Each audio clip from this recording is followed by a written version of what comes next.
Good afternoon, East St. Louis. I'm Alvin Parks, Mayor of the city. Along with me is Chief Michael Floore.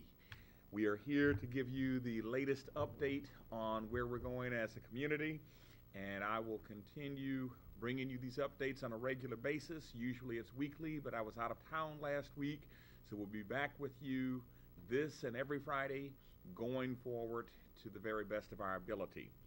As you know, we are working for life more abundantly, the turnaround here in East St. Louis, and our mission from a city government standpoint is honest, good government. One of the things we'd like to point out is that we have 4 basic points of focus here in the city, with our 4 basic points being safe streets, business and jobs, housing, and healthy community. We wanted to make sure that we brought in the very first piece that we have, which is safe streets. And we're not here today really focused on our fire department and emergency services, although there are a couple of emergency services announcements that we would like to make at the end of the broadcast, because we do have a very cold day and cold temperatures projected. And we've got some very good information to share with citizens who can share it with some of our homeless and individuals who may need a warm meal and a warm place to stay. But again, at the top of our agenda is safe streets. There's been much focus this week on the topic of safe streets and some really outrageous incidents that have taken place, but they take place all across the country. And in fact, I heard something on the air the other day that actually said there were 203 shootings in one day across the country yesterday. That is an astonishing figure, and it just points to the fact that we have too many people focused on the wrong thing. We have too many people with guns in their hands at the wrong time. And with that kind of situation taking place across the country and here in East St. Louis, we know that safe streets have to be our top priority. We also understand that everything we can do sociologically, educationally, to help make sure that this happens, we need to do. We understand that Chief Floore and the police department cannot arrest everybody who needs to be arrested. We need to help counsel people to better behavior. In fact, I was just talking with Chief Floore a few minutes ago and saying, Chief, we want to give you a community that has better behavior in it. Individuals thinking about things the right way and not robbing women at Metrolink stations or near the Metrolink station. We want people to not go in and rob churches and things of this nature. But until we get there, we have to have corrective action, first of all being led by our police department. So with that said, we have a couple of incidents that we need to point to that are at the top of everyone's mind. And the first and foremost, Chief, is where do we stand with the holdup that took place at Ira Grove Free Will Baptist Church Sunday. I think that was January 27th. That's correct. That took place. Chief, give us an update. In fact, describe for the viewers what took place, how it took place, and where we've come thus far. Yes, last Sunday, approximately about 5:30 in the afternoon, church had a service going on at the church, at which time 3 gunmen went inside the church, held everybody up at gunpoint, made them get on the ground, took their property, took their money, their wallets, and their cell phones. The subject later fled on foot. When we learned of this incident, we went immediately to action in trying to help solve the issues and get this case solved. Chief, when you say you went immediately, why don't you let the viewers know how quickly the police department arrived? The incident happened at approximately 5:15. The police was there in 4 minutes tops. 4 minutes the police was there. These guys had been in and out 4 minutes after the police was called there. We was there pretty fast. Unfortunately, we learned later and now that they were in the vehicle. We thought they had been on foot, but they were in the vehicle at the time. So that's why they were able to get away so fast. Since then, we put it out with the media to everybody that's been involved in it. We made contact with State's Attorney's Office, Brandon Kelly, along with the major case. They came on board to assist us, and our officers had two of the suspects in custody less than 24 hours. We had two in custody before Major Case had even came aboard to assist us with extra manpower. So kudos to the East St. Louis Police Department for really going out and jumping on this thing right away as fast as we did. Go ahead, man. One of the points I'd like to say too, Chief, I think it's wise on your part to have gone to get extra help, because the outrage that was in this community, for anyone to say, stop the service, we're robbing everybody in the church. Absolutely. That has not been done in quite a while in this community. It was outrageous, it was sacrilegious, it was absolutely disrespectful to the church institution. And we recognize here in East St. Louis that churches are some of our most important institutions that we have in this community. They give us the spiritual undergirding that we need in order to carry on through the week and through life. And when you have institutions like the churches being stopped of their progress, that says somebody's got to do something right away.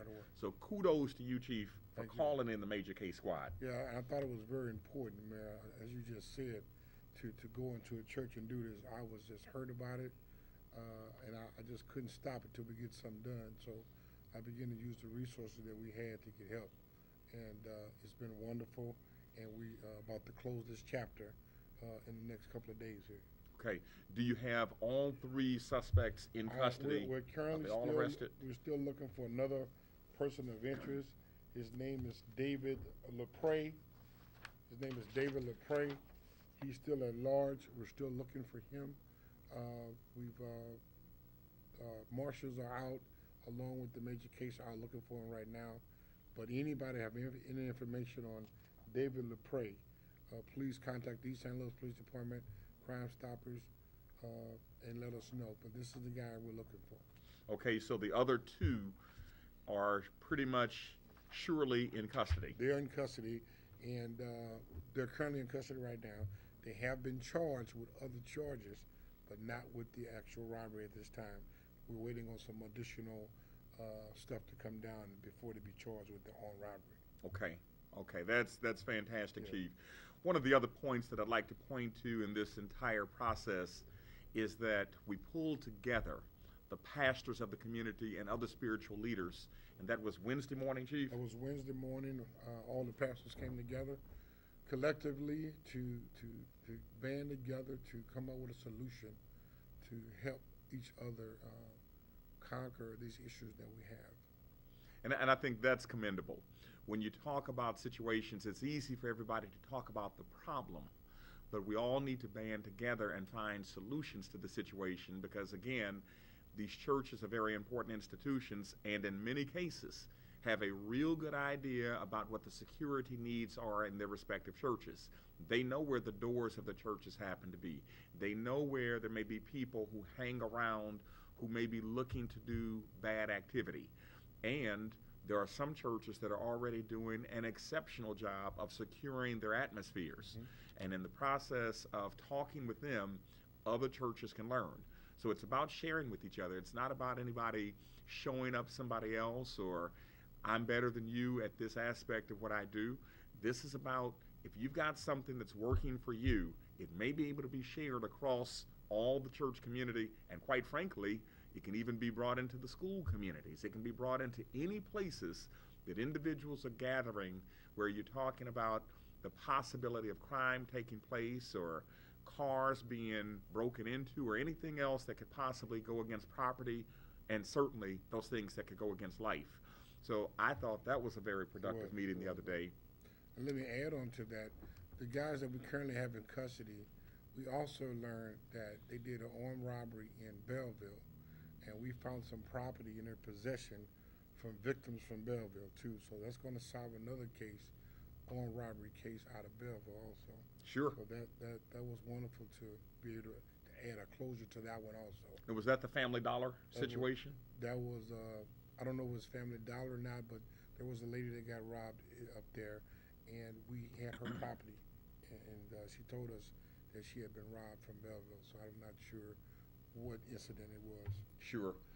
Well, the next situation that has gotten a lot of time and attention in the media this week is the young lady leaving the Metrolink station. I guess she was about 2 blocks away from the Metrolink, and I guess on her way home from work, being the victim of a young man coming up with a hoodie who decided to rob her at gunpoint, then beat her, then rape her, and then beat her again.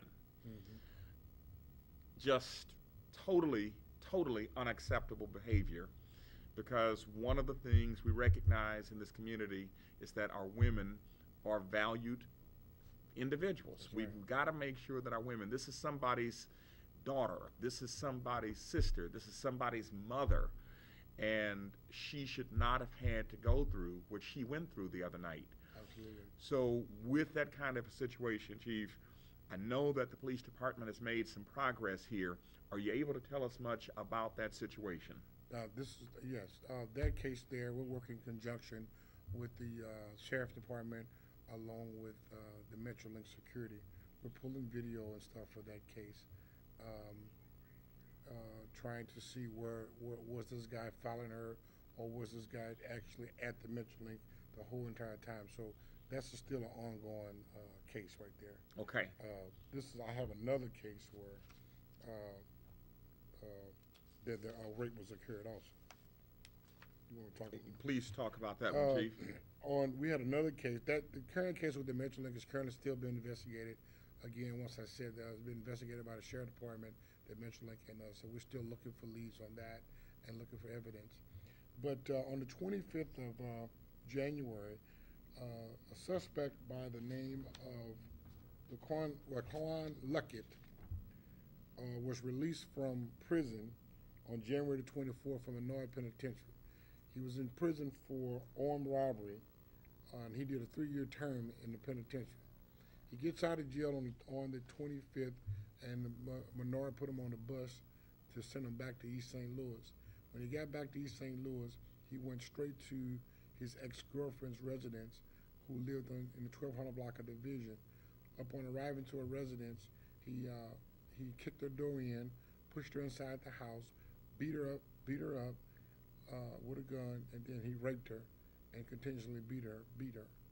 He was later apprehended right here at the Windsor Building at 129 North 8th Street.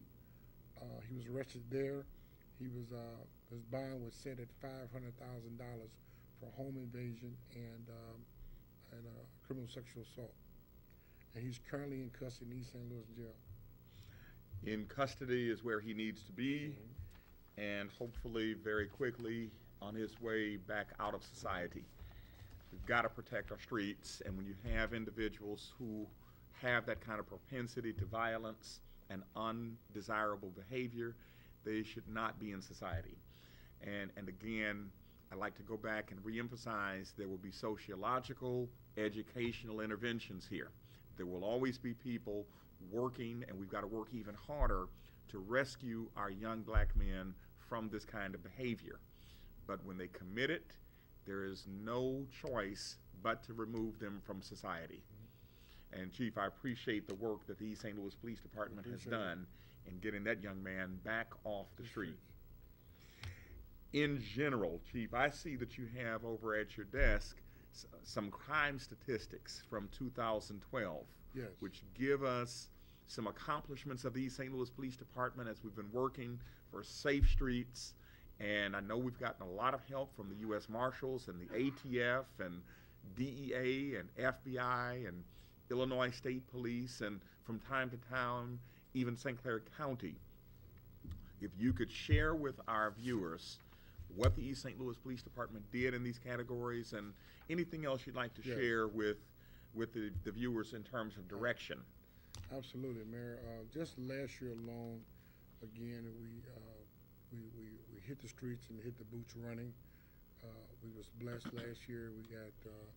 We had only 21 homicides last year. We was under, which was fantastic.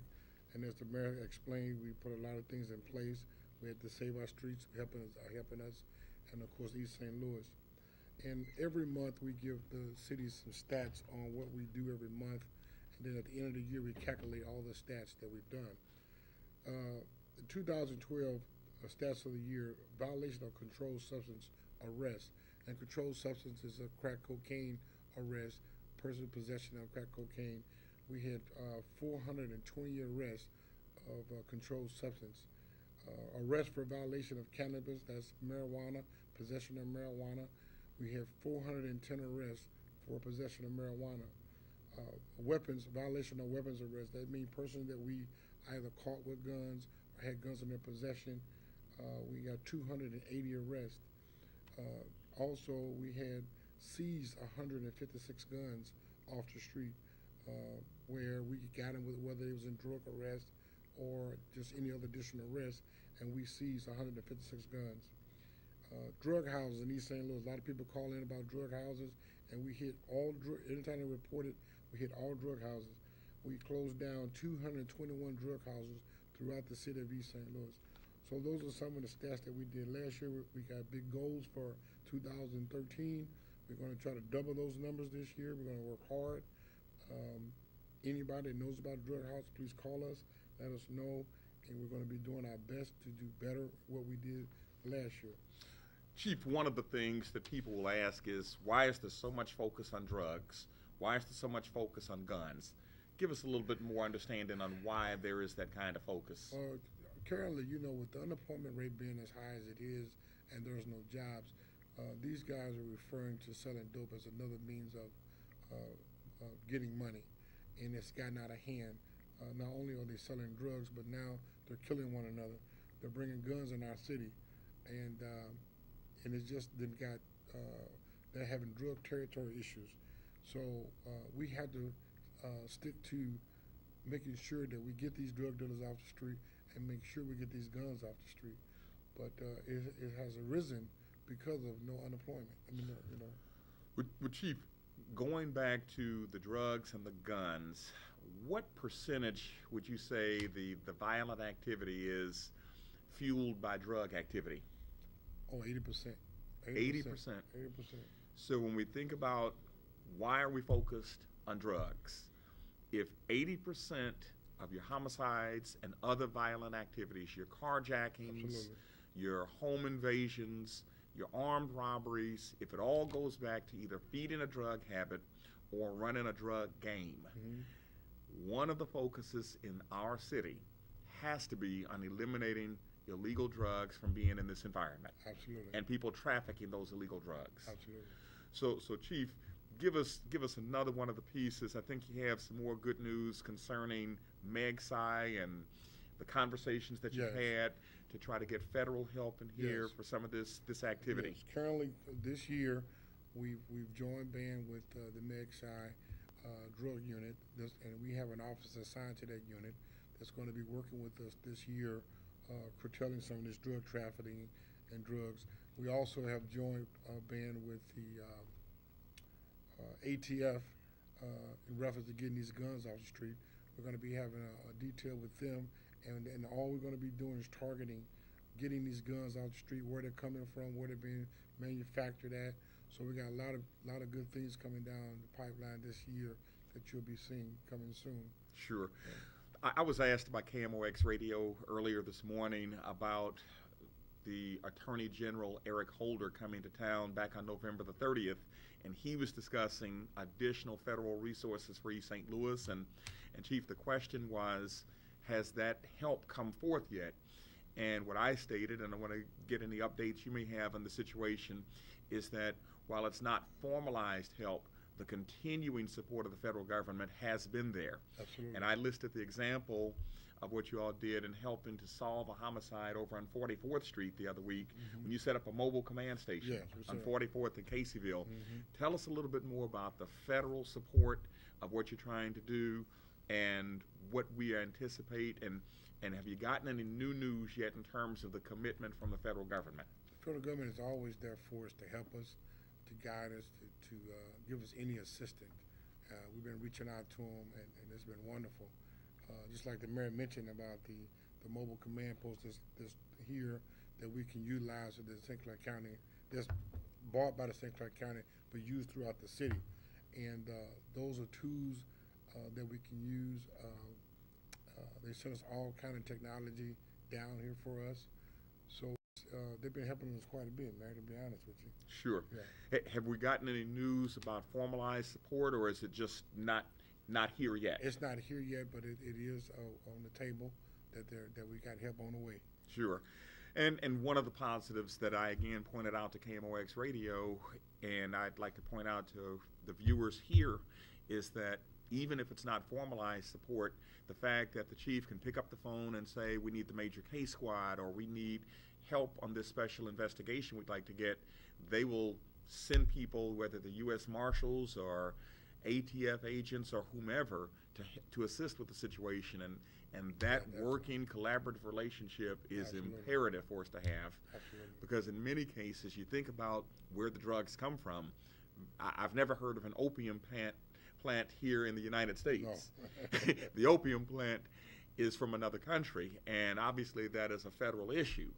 I don't hear of any coca plants here in the United States. There is marijuana grown here. I say that to say in many cases the federal agents are in a better position, and even better position, to support this kind of an effort than we ourselves would be in. Absolutely. Because they can trace it all the way back, whether it's the Mexican border or some other border of where these drugs may have originated. That's right. And maybe get the big supplier. That's correct. Yeah, if we can resolve that, we're going a long way toward resolving it. Chief, I see you've got a few goals there for the police department, and I think you've hit the ones about drug corners and loitering. Mm-hmm. What are some of the other key situations that you'd like to draw the listeners' attentions to make sure that they understand here is how the police department is looking to govern itself and to make sure that this city is safe? Well, one thing we're working on with currently, and the mayor's been working diligently with us, is trying to get more officers on the street where we can cover a lot of more ground. This coming year, we're trying to get the house at 8201 State Street to be a substation, and we're working on getting that because the outer state area definitely need police out there. We've been having a lot of issues out there, and trying to get the officers to beef the team up where we can target every area that's having problems. Our job now is to go out in these different areas and just stay out there and target it to get these guys that's doing things that I shouldn't be doing. And so those are our goals to reduce crime as quick and as fast as possible. And one of the other things that we're doing, we understand that clearly the first priority is more manpower. Absolutely. But we're also targeting getting more technology. Absolutely. Cameras are being put up. In fact, in the next 2 to 3 weeks, there are 4 different areas that are going to have cameras that you didn't have cameras before. Plus, there's another 6 to detect things such as illegal dumping, such as criminal activity that may be taking place in some of these remote areas, and helping to protect some of our shopping areas a lot more effectively. Absolutely. So all of these tools coming into play. And Chief, one of the other pieces that I'm really looking forward to, and I know you are too, is this Metro East Police Commission. Yes. The formation of it is something that is very important, and of course Chief Floore and I are 2 of the 4 East St. Louis members, along with St. Clair County Sheriff Rick Watson and our current chair of the Police and Fire Commission, Burge Riley. Mm-hmm. We'll all be joining that 14-member commission here very shortly as soon as we have our very first meeting, and that's designed to do getting us more manpower, Absolutely. Getting us more equipment, and getting more training to make for even better officers. Absolutely. So that's the kind of thing that we know is going to go a long way toward making East St. Louis safe. Today, ladies and gentlemen, we won't go into all the other areas that we have on our table, but remember, we do have business and jobs, housing, and health as focus points. Today, there's so much going on from a safe street standpoint, and we wanted to give you the good news, because there is a lot of good news that our East St. Louis Police Department is bringing to the table. So on behalf of the city administration, on behalf of all the citizens of East St. Louis, I'm Alvin Parks, and this is Chief Michael Floore. Signing out for now. God bless you. God keep you. Okay.